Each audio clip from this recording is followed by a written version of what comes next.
rational exponents. Let's just think of them as a fractional exponent with a fraction in it. And what I'm looking at here is the basic formula, or the maneuvering, or the movement of a radical to a fraction, or a fraction to a radical. And what we're looking at here is the nth root of x to the first is equal to x to the 1 divided by n. So that would be if I had the square root of x is equal to, now we know that this understood things here in the square root of x would be that we understand that that's a 2 and that that's a 1. So if I were to rewrite it, it would be my index here becomes the denominator. So it becomes x to the 1/2. And if I could do that another way, or with a number, if we took the square root of 4, and we know that, again, that is 2 and 1, that would be the same thing as 4 to the 1/2, which is also equal to the square root of 4, or square root 4 to the 1/2 is going to be 2. So there you go. That's a simplified version, and we will do a lot of practice with it to get comfortable. And you need to know your exponent rules, but we will go over those shortly. And here, when I'm looking for the, again, 64 to the 1/2 exponent, remember, is the same thing as, let's bring that around and put it into the radical. It's my index, so I have the square root of 64, which is going to be plus or minus 8. So again, reordering these, and some understoods that was squared and that was still to the first. And let's see, as we go forward, looking at this, when we look at this 11 and 1/2 times 11 to the 1/2, we know when we are combining like terms, when we have exponents, or when we're multiplying, we add the exponent. For example, x to the first times x to the first is going to be x to the second, because we added the exponent. So here we have 11 to the 1/2 plus 11 to the 1/2 is going to be 11 to the 1/2 plus 1/2, which equals 11 to the first, or as we like to just show it, 11. Okay? And let's see here, this next example. We don't have like bases, but here we have 3 to the 1/2 times 12 to the 1/2. And what can we do to make these like bases? So if we go ahead and rewrite this, we would have 3 times 12 to the 1/2, which is going to give me 36 to the 1/2, which is the same thing as the square root of 36, which is going to be plus or minus 6. Or we could look at it, let's just go ahead and do the radical conversion, and we know that that is going to be the square root of 3 times the square root of 12, which we know is the square root of 36, which is plus or minus 6. So that's how we would work that operation.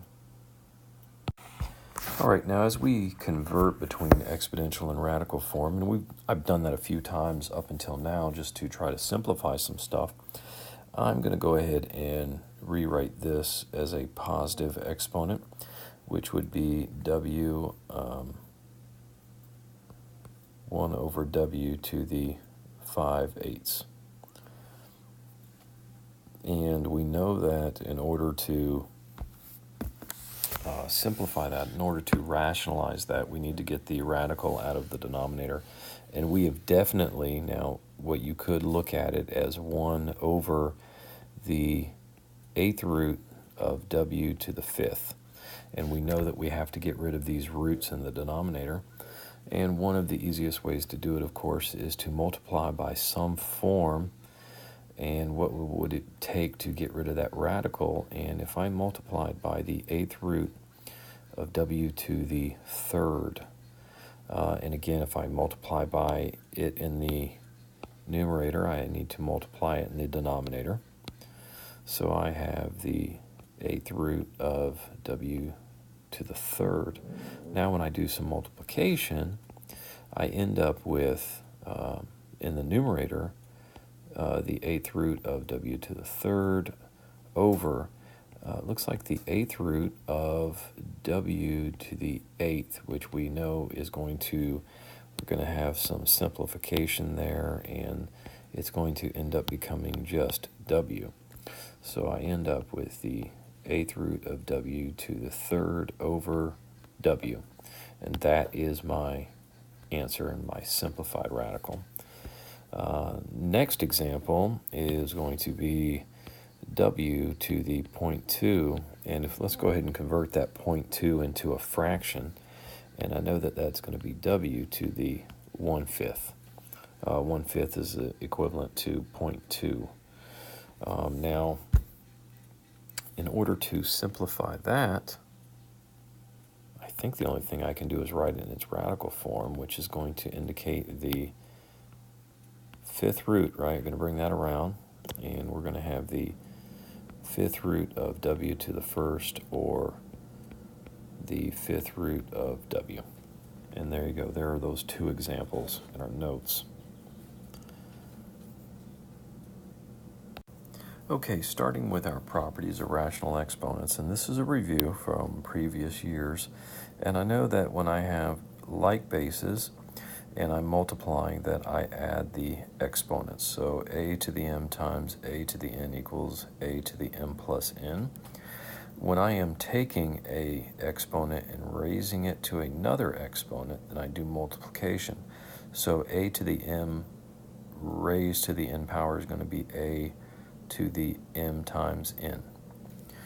And the exponent on parentheses means that I distribute it to both values in the parentheses. So when I have ab raised to the m power, that is a to the m times b to the m. And we have some examples over here if you want to look at them, and that includes 8 to the 1/3 times 8 to the 2/3. So since we have like bases, which is 8, we're going to add the exponents, which gives me 8 to the 1st, or 8. Next example, I have 5 to the 1/2 raised to the 4. Well, then I'm going to do multiplication, and that's going to be 5 to the 1/2 times 4, and then that simplifies to 5 squared, or 25. And then finally, for this third example, I have 4 times 5, both the parentheses raised to 1/2 equals 4 to the 1/2 plus 5 to the 1/2. And we know that 4 to the 1/2 is going to be 2 times 5 to the 1/2. And there you have it. Those are 3 of the basic properties, and now we'll go into the other 3. Okay, so here a to the negative m equals 1 over a to the m. So moving a exponent over the fraction bar will change its sign from positive to negative, or negative to positive, depending. And then I know that a to the m over a to the n is the same thing as subtraction. So I have a to the m minus n. And then I can also divide up my fraction. When I have a over b to the m power, then that would be a to the m power over b to the m power. And looking at some examples, I have 9 to the negative 1/2 is going to be equal to 1 over 9 to the 1/2, which is going to be equal to 1 over 3, because 9 to the 1/2 is the square root of 9, which is 3. Then I have, let's see here, 7 to the 3/2 over 7 to, over 7 to the 1/2, which is going to give me like bases. So I have 7 to the 3 halves minus 1 half, which is equal to 7 to the, well, 1 over 1, which is 7. And then last but not least, I have 5 over 27 to the 1/3, which means I have 5 to the 1/3 over 27 to the 1/3. And that is going to be equivalent to, in case you can't see it, the cubed root of 5 to the 1st over the cubed root of 27, which is going to give me cubed root of 3 over 3 to the cubed root of 5 over 3, because again, that right there is your perfect cube of 3. 3 cubed is 27, so the cube root of 27 would be 3. So there are some of your examples to help get you through exponent rules. Okay, so starting off here with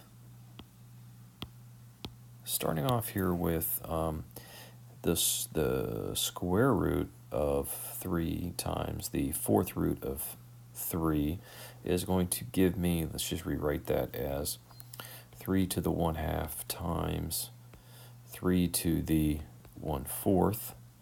And when I multiply like bases, remember I add my exponents, so that's going to be 3 to the 1/2 plus 1/4. Therefore, I get 3 to the 3/4.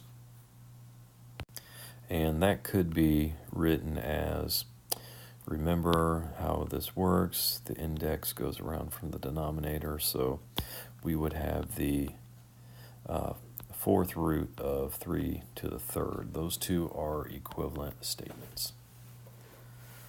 Let's see here. So that was when we are multiplying like bases, we add the exponents. Here we are dividing like bases. So if we break this into a fractional exponent, let's see here, this becomes x to the, we know that's a 2, so that's going to be the 3 halves divided by, and x to the 2/3. And remember, when we have like bases, that is going to be x of the 3 halves minus 2/3, okay, which is not 1. A lot of people just want to throw 1 up there. In order to subtract, you have to have a common denominator, and the common denominator between 2 and 3 is going to be 6. So as I work to have x 6, 3 halves over 2 up to 2. I need to multiply 2 times 3 to get to 6. So if I multiply the denominator, I multiply the numerator. So I have 9/3 minus 6. And 2/3 is going to be the same equivalent as 4/6, because I multiplied 3 times 2, so I have to multiply the numerator times 2. And I'm going to get x to the 5/6, or x 6th root of x to the 5th. And there we go. That would be a simplified form. Either one of those would probably be sufficient. Okay, as we continue simplifying numbers with radical exponents, it says, what is each number in the simplest form? So here I have I have 32 to the negative 3/5, which is going to be equal to 32 to the, 1 over 32 to the 3/5, and that is going to be 1 over, let's see here, the 5th root of 32 to the 3rd. What can that be equal to? Let's simplify. All right, so let's see here. I have the 5th root of 32. Now we know 32 is 2 to the 5th. Right, let me change that. 2 to the 5th, and then we have to the 3rd power. All of that under 1. Okay, And let's see here, simplifying that, that's going to become 1 over the 5th root of 2 to the 15th. And when I'm taking the 5th root of 15, that is going to be 2 to the 3rd, or 1 over 8 is going to be my answer in simplest form.